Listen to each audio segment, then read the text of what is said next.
I think that it's important. If we intend to change things in the country, then we should start to do things differently.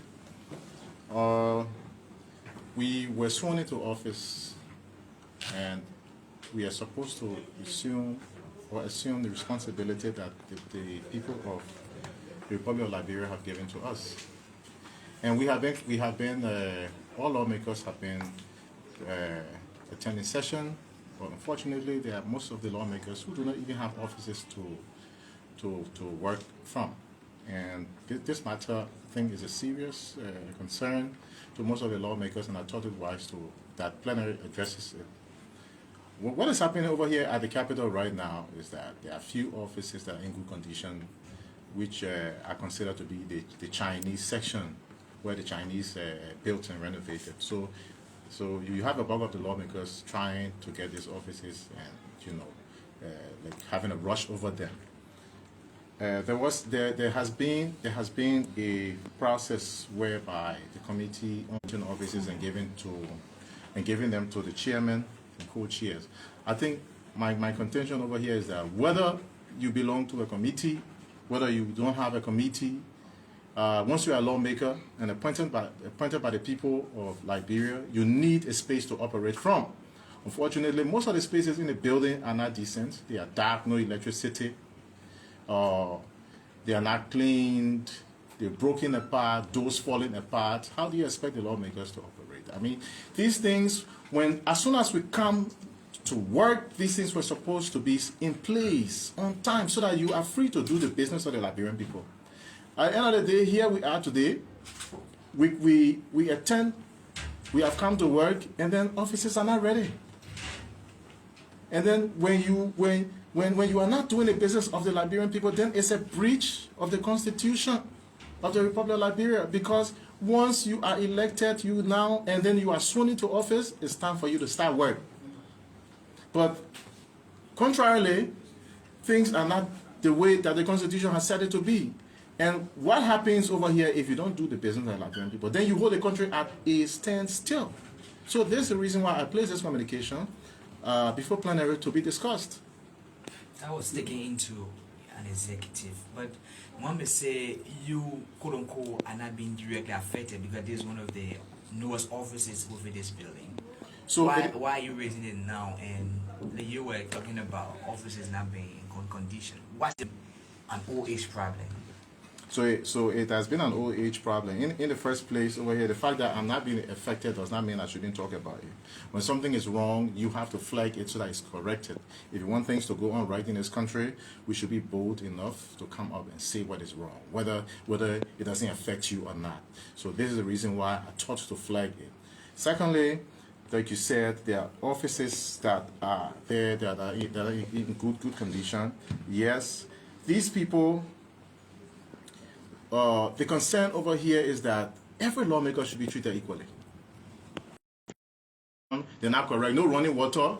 Do you have visitors even coming into the building? They don't have proper bathrooms to attend to and all these things. So this is a serious concern, and it was placed in executive discussion. So the details of it, I will not get to it. But what I know over here is that it has drawn the attention of plenary, and I think the speaker is going to arrest the matter. That's a way forward. That's a way forward.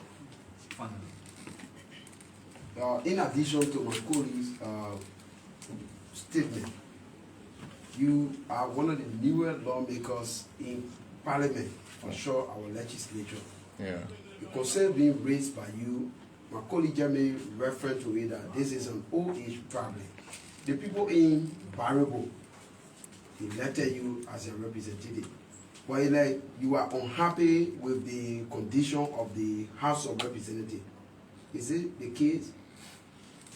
So the reason why the people in Barabo, the reason why the people in Kalu elected me is to come and make a change.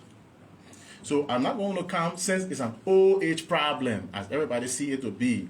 Somebody says that, no, this is an old age problem, this is why we met, this is what my predecessors, this is the condition my predecessors lived in. So because of this, I shouldn't have, flagged it. We just come and adopt to it.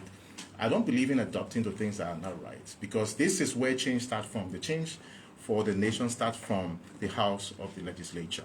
So if we fail to recognize this and say at this particular point in time, we will not notice that in the greater society. This is the reason why you find garbage all over the country. This is the reason why you find systems that are not working. We need to try to change and then get ready for, to do things differently and for the better good of the people of Liberia. So the interesting thing here is, I want to do it in a two-fold as we conclude. This is the final one. So what's the recommendation? Because maybe one could want to hear you say, if the tenure of a particular batch of legislators ends, the next batches that come, and they should just have to obviously go there. Maybe that's something you're looking at. The second thing I'd like to know is, what have been your anticipation of the legislature prior to coming? How did you want to see it before coming? So my recommendation was that the distribution of offices be put to a halt. And then those offices that are not in a very good condition, or are not in good condition at all, be placed on a renovation, and then contractors be hired where they go through the PPCC process, so that all offices are placed on a good working condition. That these offices are not just for ourselves; they are for our constituents. We have constituents that come to this building. They come to visit us. They need to be treated properly. They need bathrooms to attend to. You understand? So this is the reason why I made my recommendation to be that let the offices be renovated. You can tell lawmakers to go fix your own office. Where do you take the money from? So what if you repair your own office? There's a reason why I noticed that lawmakers who lost the election started packing things and taking it out of here. So when these offices are renovated and furnished, people who come, they use it. When you leave, you just move your documentation or whatever, and you leave. The next group will come in and then take these offices. Then they remain decent. But the practice of people taking things as if they are looting offices is very bad, and I think this is one of the reasons why these things happen. Thank you, sir. Thank you very much.